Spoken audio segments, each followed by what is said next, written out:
I think $21 an hour, but that's from memory. I'd have to go back and fact check that.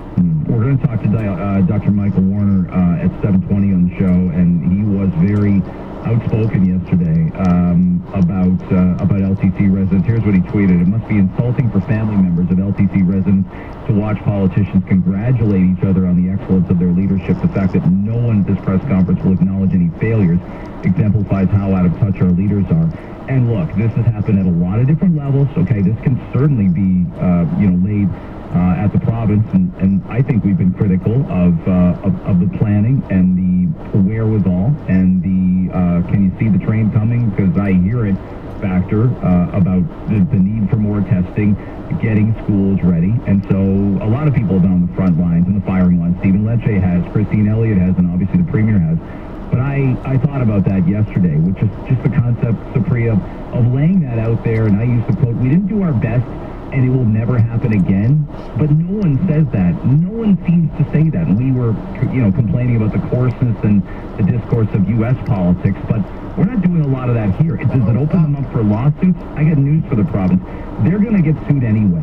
There are people that will sue the province of Ontario for how grandpa or grandma was taken care of and left to, basically wither away and die from coronavirus in March and April. Those lawsuits are being planned right now.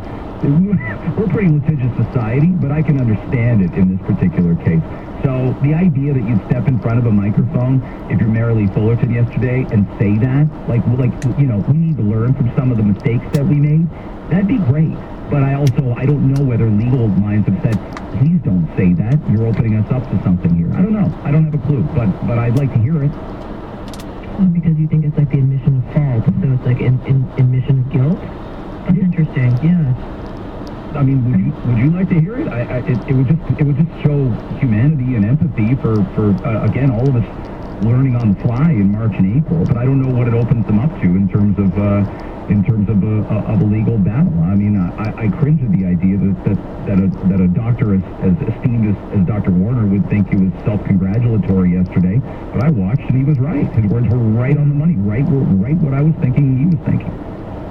Well, let's talk about another thing that you've been kind of calling from the jump, and that is the fact that a bunch of hockey organizations, minor hockey organizations here in the city of Toronto, have been pulling out of the season. I feel like when you and I first started doing this, when it was so much warmer out and it got light out a lot earlier, you had predicted that when the seasons were about to turn, a lot of sports were going to fall by the wayside, and here we go.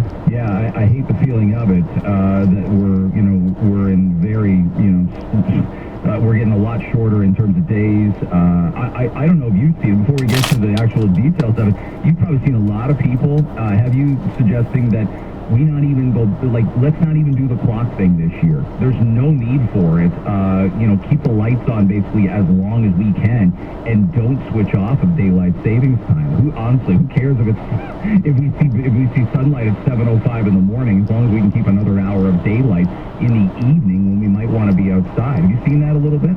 And I guess follow a weird amount of anti-daylight savings people, I guess, because every year this argument tends to pop up, but I'm seeing it from the non-usual suspects. Let's just put it that way. Yeah. So the bottom line is that the GTHL was going to bring back a big return to play, but two local organizations who participate in the GTHL, and we'll have more on it later in the morning, have said East York Hockey Association and the Amesbury Bird Robinson, a little smaller organization, but they've canceled their entire seasons.